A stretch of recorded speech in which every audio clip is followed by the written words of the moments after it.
Hello, everyone. Thank you for tuning in to us today. I'm Rich Arkanoff, Superintendent, Center Grove Schools, and with me today is Mr. Rob Daniels, our school board president. And we want to thank you for taking a moment today to listen in as we share with you where we're at today in regards to our current school situation and COVID. But first, let me say that I want to thank everyone in our district, from our students and our parents, and all of your efforts that you've done so far to help us in dealing with this crisis. And of course, our teachers and how hard they're all working to make this a safe environment and to do what we all came here to do, and that is to educate our students. And so we really appreciate all the efforts that are going on. And we're going to continue to work hard at this, and we're going to share a little bit more with you. But it's been a real challenge, and I just wanted to give you a moment to Mr. Daniels to kind of talk about that. Thank you, Rich. And I also want to thank our nurses in each of the buildings. They're doing a great job of trying to do what we can in this challenging time. So please be polite, respectful if you get calls from them or as your children go see them. This is a difficult time. It's unprecedented. We're making choices based on the best available data we have. We will get through this. We will persevere. So please, please, please, let's all work together through this. Rich is going to share some of the more detail now of what our plan is going forward with this blended schedule. Yeah, Rich? Thank you.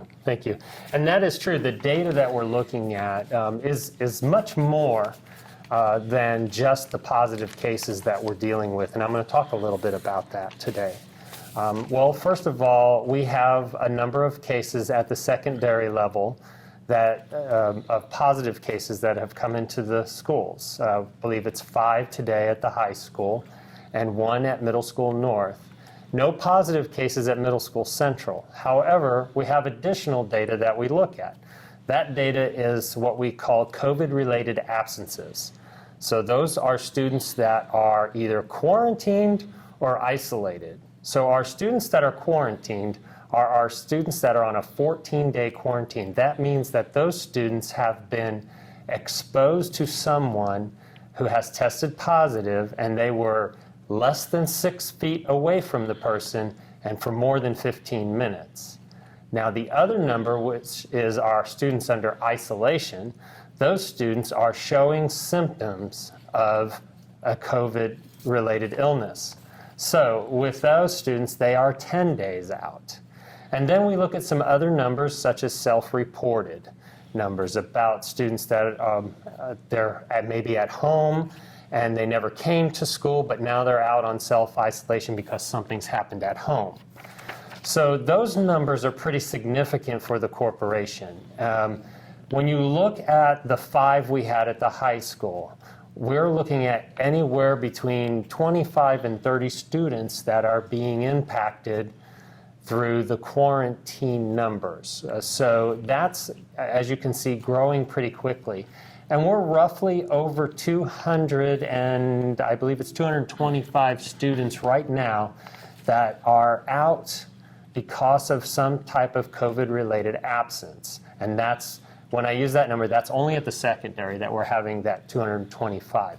That means 225 students are out somewhere between 14 and 10 days based on why they might be out. That's a pretty significant number of students that are out. Now, our concern is that every time we have a positive case come into the building, and then we have to look at that contact tracing, we're getting more students out. And part of that has to do with the fact that it's really challenging for us here at Center Grove to do social distancing, especially at the high school and the middle schools. And so that's what led us to decide to go to the blended model. But what we wanted to do was take a proactive approach by starting with e-learning next week and try to break the cycle by putting some time between the number of kids on quarantine and the number of positive cases out there, and then coming back in another week and starting our blended model and seeing if we can improve these numbers by having more social distance at the secondary level.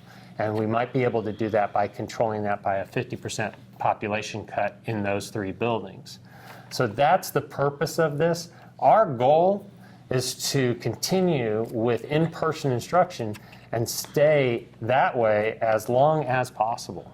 So that's part of what we've been working on and why that decision was made. We did that in consultation with the Johnson County Health Department and sharing with them our plan, which they've supported. Dr. Mormon has, I spoke with him the other day, and he's supported that decision. So. Thank you, Rich. Yeah. And I think some of the important things to note that Rich has shared with us is we're not doing this because we have a handful of COVID positives. We're doing this because of the impact that those COVID positives have on the greater student body. When we have over 225 kids at the high school and middle school levels that are out either in quarantine or in isolation based upon the guidance from the CDC in conjunction with the Johnson County Health Department, that's a significant number. So we're being proactive here and trying to convert to a reset button first, a reset button as we deal with e-learning for a week, and then come back with a blended model. The idea of the blended model with the AB is the idea that if we have another COVID positive, at that point with that COVID positive, we will be in a situation where less kids are impacted. With less kids impacted, we hope to be able to provide in-person learning.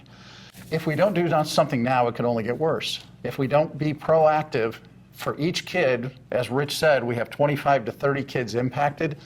We have 5 more tests. We're shutting down another 200 plus students from a learning environment. So hopefully with the smaller numbers in the building at a time, we're hopefully in a situation where the impact of a COVID positive won't be as great. Furthermore, we're going to reevaluate. We hope this reset button, we hope this AV blended model is just temporary. We hope we'll be able to come back to full traditional sooner rather than later. But if we don't hit the reset button now, we may never get that chance. So Rich, I appreciate all that you've done. I appreciate all that your administration has done. I'll turn it back over to you. Thank you. Yes, I appreciate that. Our administration and teachers and everyone has just been working very hard together. Our health services department, our nurses, Mrs. Norman leading them, it's a challenge right now, and they are working very hard, and they're the front line. When a positive case walks in the door, they're exposed immediately, and that can be a bit nerve-wracking, for that individual. So we need to really think about that. So when you get a call, as you said, Rob, when you get a call from our employees here that are just trying to do their job, please understand that. We're here to protect our students.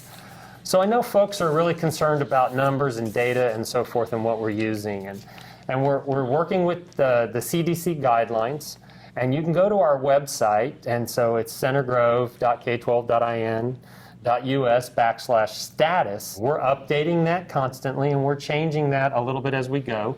It is a bit of a learning curve for us. The information that's out there, as you know, changes every day. What's going to bring us back is everyone working together.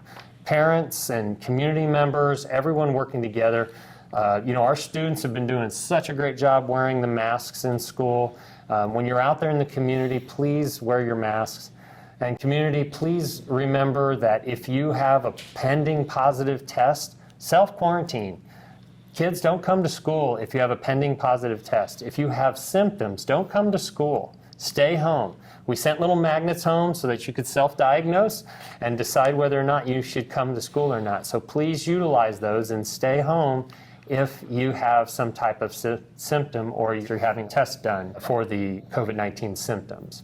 So please continue to work together. We understand frustration. Believe me, this has been an extremely difficult decision for everyone, and we've agonized over it over and over again. And we'll continue to work on it. We're going to do everything we can to keep you informed. In fact, we're going to do a coffee chat next week on Tuesday, about 8 a.m. We'll be able to provide you with additional information. Thanks, Rich. Yeah.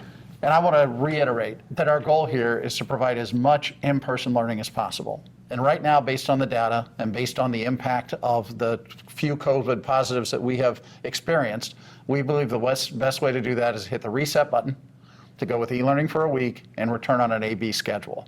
Please be patient. please let's show each other grace. And I can't thank enough the students for wearing their masks. I can't thank enough the community for getting behind and encouraging the students to wear the mask. We will get through this. Hang in there. We're a resilient bunch. Thank you for your time. Thank you.